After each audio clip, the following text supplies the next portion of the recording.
Good morning everybody and welcome back to another video. I had the best plan today. I was going to finish the long distance baling, and then this morning I woke up and there was rain on my deck, and I looked out in front of my house and I was like, man, are you kidding me? It wasn't in the forecast, it just rolled through and my house was soaked, so that got me pretty worried. I'm heading out to the field right now. I quit baling last night because the swaths were so dry and chopped up that I wasn't able to bale them, so I was going to bale them now early in the morning. But obviously if the field got rain, that's not going to work out so good. So I'm heading out to the field right now.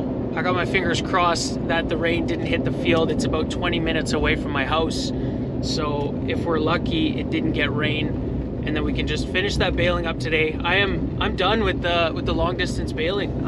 It's been a lot of really late nights and long days. We're so incredibly lucky to have these crop farmers drop the straw for us, so there's no complaining there, but it's been a lot of baling, and I really look forward to getting that wrapped up, and then we can start hauling the bales back, because the baling I think is going to be the easy part. The biggest job is getting them all back to the farm, so I'd like to start doing that instead of waiting on these showers, and just get this baling done. I'm ready to be done baling. Another thing I will say though, this year has been a lot more fun to bale than other years, specifically last year and the year before, because there's actually some straw out in the field and you're actually making bales, so that's nice.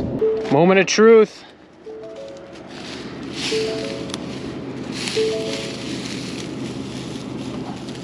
I think that's perfect. It is dry out here, guys.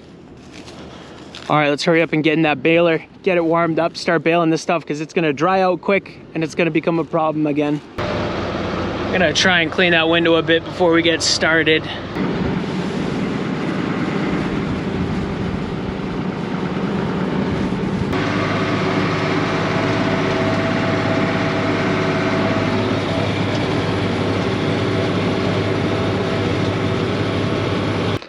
We just finished up with this half section, about 320 acres. We got 210 bales. I'm gonna leave the New Holland here. Our case baler is a few miles away, and I'm gonna grab that one, and I got another 80 acres to bale, and then we are done with the long distance baling.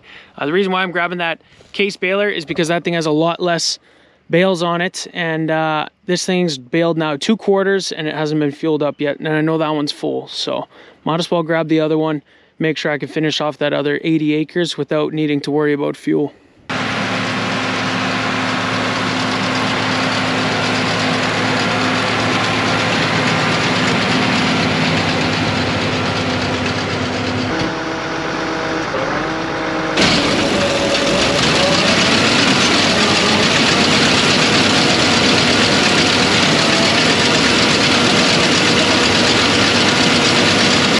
We are all done at Dennis's now, so we're gonna head back to the yard with the 2 balers. This feels so good. These balers have been out in the field for like 2 weeks now. We've been heading out at night, late at night, early in the morning, all times of the day just to get this stuff baled. So it's nice to finally get these 2 farms wrapped up. We made it back to the yard, and my mom is gonna drop me and Doug off in the field so I can grab my truck, and then I'll take the header back to the yard. And then Doug will drive the combine back, and then everything's back at the yard. Feels good. So Doug's already grabbed the combine, he's bringing that home. I'm bringing the header home, it's already in transport mode. It's the cool thing about these MacDon headers, and usually every header now has got the option to have transport mode in there. So you just drop it off from the combine and you're ready to tow it behind. Our combine just doesn't have a hitch, so we tow it with a truck.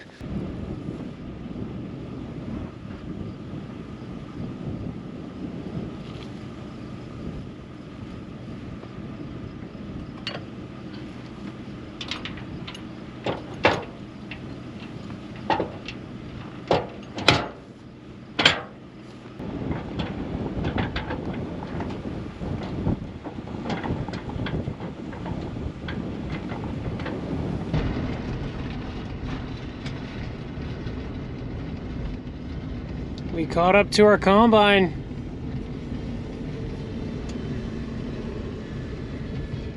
Well, we made it back to the farm, get this thing unhooked. We'll probably clean it off and then pull it into the shed. So the whole day we were just not at the farm, and they were actually having problems here at the farm. The milk cows haven't been fully fed yet, and that's because the feed wagon broke down this morning. The chain that conveys the feed out broke, so the milk cows in the barn for a few hours now. They don't have all their feed. Luckily we do it in 2 loads and the wagon broke at the right time, so they've had feed all day, but it's got to get fixed pretty soon because otherwise they're going to be out.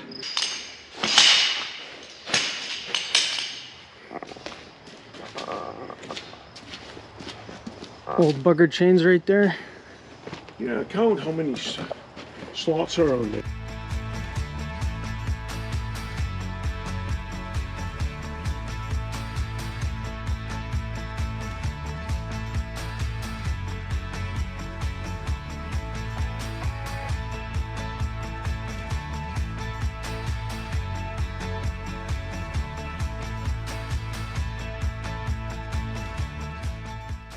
Okay, that feed wagon is ready to go again.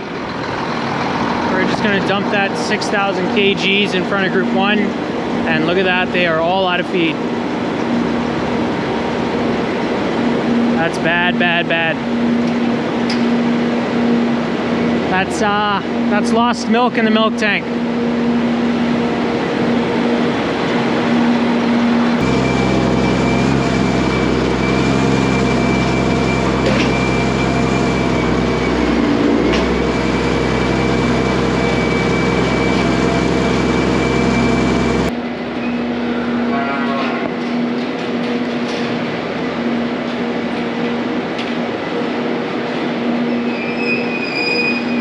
They're all munching away now. Cows get really hungry really quick. Okay, we're gonna quickly service these balers because they've been away from the farm for quite a bit. We have been greasing them and greasing the chains and that sort of thing, keeping them a little bit up to date, but we're gonna give them a good service now because between the 2 of them, they just baled 1,300 bales. Each baler does have a partial in it though, like half a bale. So we're gonna drive to the silage pits, wrap them, kick them out.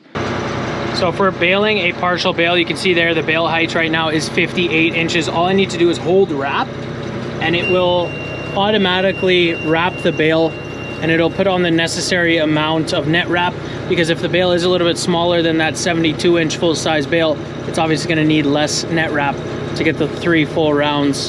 So it just does that automatically and we can kick it out and we're good to go.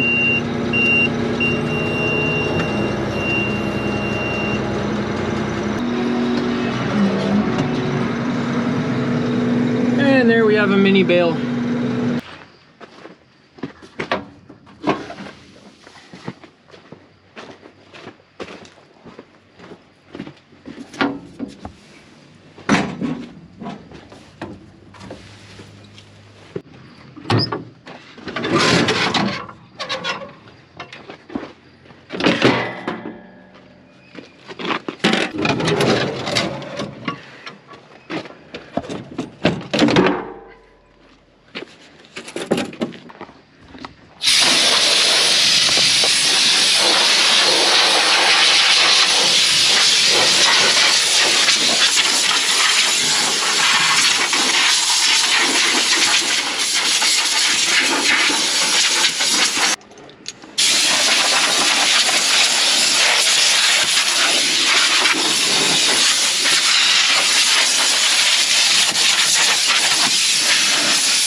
So on top of the feed wagon breaking down, us finishing baling, there's been another big job going on today, and that is Brent has started seeding fall rye. So today is September 6th, and that's when the rye is going in the ground. I guess Dad figured, you know what, there's enough moisture in the ground here to go ahead and put some of that rye in and just dig it in the ground here. It's pretty wet. There's definitely some moisture here, which is so exciting for us because it has been so dry these last couple of years, and this looks like it's going to be a rocket start for this fall rye.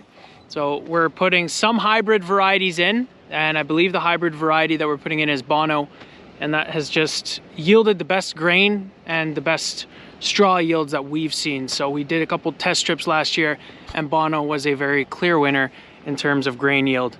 We're also going to be putting in 300 acres, plus or minus a few, I'm sure, of the common variety rye. So that's just stuff that's been seed cleaned and planted for 20 years or so. And that's going to be going in closer to the farm. We look at this crop as an opportunity for ourselves to build a buffer of straw and forage. Obviously, it's not the ideal crop. We wouldn't be seeding this stuff if we didn't need to. Ideally, we'd just get the Ranger in the summer and seed barley. But this stuff just seems to do so much better out here in the climate that we've had the last couple of years with the drier summers. It gets that spring snow melt moisture and it just takes off, and it's impressed us the last 2 years we've grown it. So if it's working, increase it, and hopefully that'll get us out of the pickle that we've been in the last couple of years here, not getting enough feed.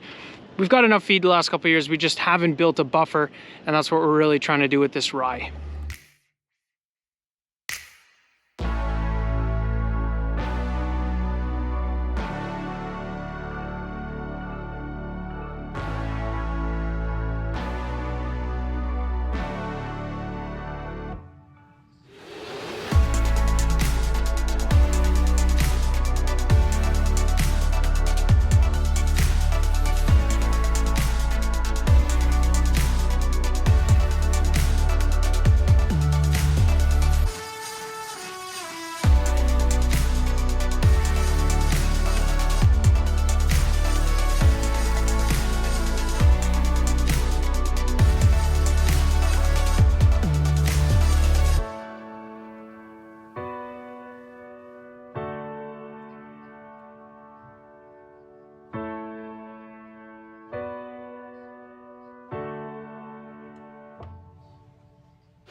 It's kind of funny to see that outfit going in the fall, but you get a little bit used to it after a couple of years of seeding fall rye.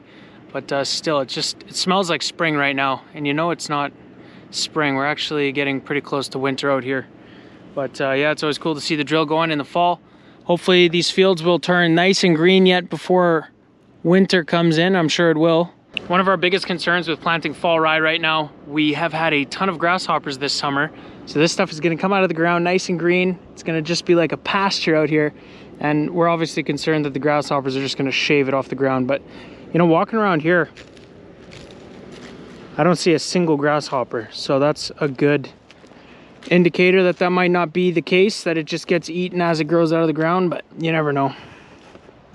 Another cool thing about the field that we're seeding with fall rye right now is this is the field that we had that strip of land go through the middle, and we kind of connected those two quarters this summer, and now we're just seeding straight through it. So you'll see that with the drone shot. It paid off, I guess. We're seeding the mile, and it's pretty cool. It's a big field now. Well, that's always a nice text to get towards the end of the day. I think the Juno is buggered. Can you check? Yes, I can check. Dad just pushed up the feed manually here in the barn. Usually if something's wrong with the Juno, the light's blinking. We'll connect to it and see if there's any alarms.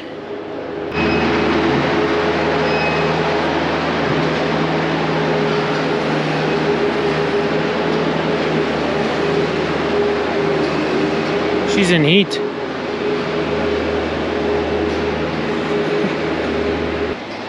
Okay, well that's weird. I started bugging it again and it started blinking. I thought it was completely dead, but we'll try connect to it via Bluetooth again. And this cow, she's so in heat. She's never this tame. What a silly cow. What are you doing? You bit my finger, bro. Well, I hope it was that simple. We just unplugged the charger, left it unplugged for a minute, plugged it back in, that'll reset it. And the Juno had to be calibrated again. It's got a gyroscope in there that every time it dies, it needs to be recalibrated. We did that. So hopefully, it looks like the battery's charging now. And it should be good to go. Just trying to get these balers finished, and then Miriam's walking by. I'm like, hey, you want to help out? Of course she does. A little bit of backup. Sick. Okay, both of these balers are pretty much ready to go, except for 2 grease zerks on each one, and those are the grease zerks on the bottom of the balers. They're in a nasty spot, so we always try to roll them into the shop and grab the roll, the dolly, and just roll underneath them. It's so much easier.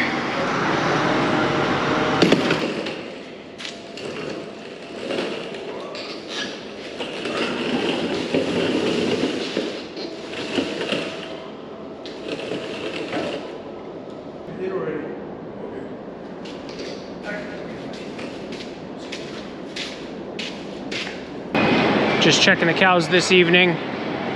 The Juno's going, he's doing his job, doing a good job at that. So that's good to see. One thing I noticed in the barn just walking through right now, there's a bit of a dark patch in the feed alley here. The light on the roof there is going out, so we'll have to order a new one of those LEDs. There's 3 LEDs in there and 2 of them are out, so there's only 1 burning. That's why it's so dark. Had that happen to a few of them. They got really good warranty. I'm sure they'll still warranty that. We should probably get on that because I think this December is 5 years, so they have 5-year warranty. Anyway, cows are looking good. There's no water bowls overflowing. There was no calves in the maternity pack, which is good. I'm ready for bed. Tomorrow's gonna be a long day. We're gonna head out to that big field and start condensing the bales down. We're just gonna roll them in a different field. Those crop farmers want to get those fields sprayed and harrowed, get everything ready for winter. So gonna be doing that tomorrow. Big job. Anyway, thank you guys so much for watching today's video. If you enjoyed, be sure to hit those like and subscribe buttons down below. Check out the Instagram @SaskDutchKid, and I hope to see you guys in the next video.